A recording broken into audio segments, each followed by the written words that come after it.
No matter what vehicle you buy, every new car depreciates the moment you drive it home. It could be a family hatchback or a luxury SUV. They all depreciate. As I'm sure most of you know, at least if you've ever purchased a car, the majority of depreciation occurs in the first year or two of your car's life, with the average new car depreciating 19% in its first year of ownership and continuing to depreciate at a rate of around 15% per year in its second and third years. By the time your car is 10 years old, the depreciation rate for your car is pretty low. And if you've owned a car for any length of time, especially if you've purchased one with a loan, you'll know that the break-even point for the car may not be exactly where you think it would be, because the car depreciates so much in the first year that even when you've paid off half the loan, you're usually still very much underwater. Unless, that is, you buy a Tesla Model 3, because it's a car that, according to the latest data, depreciates just 5.5% in its first year. That makes it the slowest depreciating car in the US today. Other electric cars depreciate very differently. The Nissan Leaf, for example, depreciates at an astonishingly quick rate, and the previous generation Kia Soul EV depreciates even more quickly, while cars like the Chevrolet Bolt EV, as I'm finding out myself, depreciate at a far slower rate. Even though a Bolt retains a decent value down the road, though, it looks like a money pit when compared to the Tesla Model 3. So what makes a Model 3 so different? Simply put, it's down to three very important things: demand, desirability, and customer satisfaction. Let's deal with demand first. When it launched, Model 3 had a massive wait list that stretched out not for months, but years. Even when Tesla had fulfilled its back orders for the car, demand remained high, and Tesla has continued to sell more and more Model 3s. As a side, admittedly, the majority of those sales have occurred outside of the US.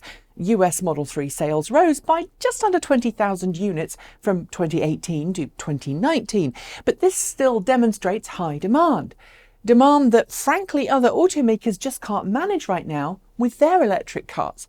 I should also note, before I go on with the other 2 points, that while Model 3 is dominating both the luxury and plug-in car world right now, its sales curve is about what you'd expect.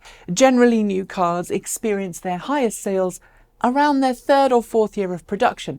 Then they experience a drop-off as the model ages. I'm going to stick my neck out here and suggest that the Model 3 will follow that trend, but I think it will be driven not by a drop in demand for Teslas, but a shift in interest from Model 3 to Model Y, and of course, Cybertruck.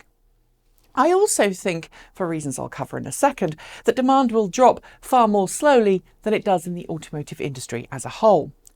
High demand means that new cars aren't being discounted, and any used cars coming up for sale are snapped up pretty quickly because, well, people want to own Model 3s, which is where desirability comes in.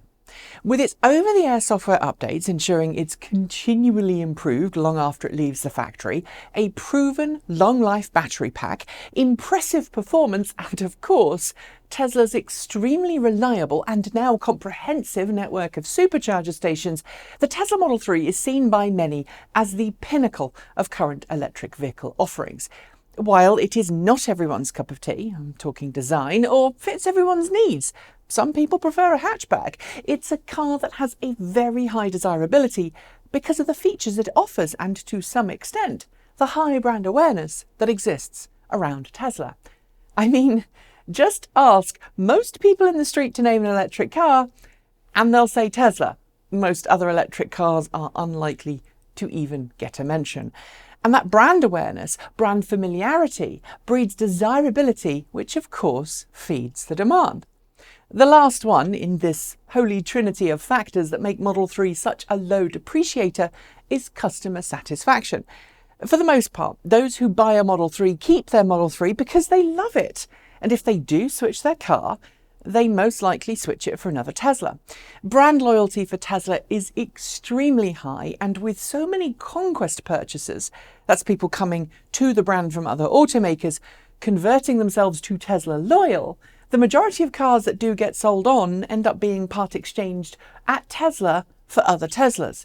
And because they're being exchanged for other Teslas, those cars become part of Tesla's certified pre-owned fleet. That fleet, being Tesla certified, enjoy higher retail values than non-certified cars, which is something that's true for any pre-owned program run by any other automaker.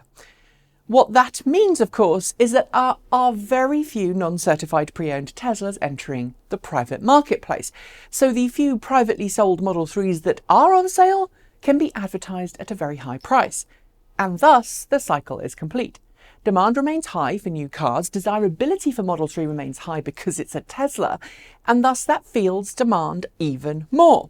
Customer loyalty means that people don't sell their Teslas, and thus the few that are available used can be sold on for near new prices. Will this continue? For now, I think it will. Sure, you will see high mileage Model 3s or Model 3s that have been treated badly by their former owners fetch more reasonable prices. But until Model Y hits full swing, let's give it 2 years to get to the Model 3 volumes of today, I think Model 3 will still be a car that just doesn't depreciate all that much. What evidence do I have of this? Model S. After Model 3 came out, Model S prices did start to drop in the used car marketplace, but there is a caveat here. The most affordable Model S cars today are early models made before 2014, when Tesla introduced first-generation autopilot. These are the least desirable Model S examples, and to be honest, more recent Model S examples are still beyond most people's affordability list for the same reasons I just gave for Model 3. Do you have a Model 3? Do you know how much it's worth? And if you would sell it, what would you sell it for? Or perhaps you're in the market for a used Tesla and you just can't find a car in your price range. Where are you looking? Leave your thoughts in the comments below. That's it. Thanks for joining me and see you next time.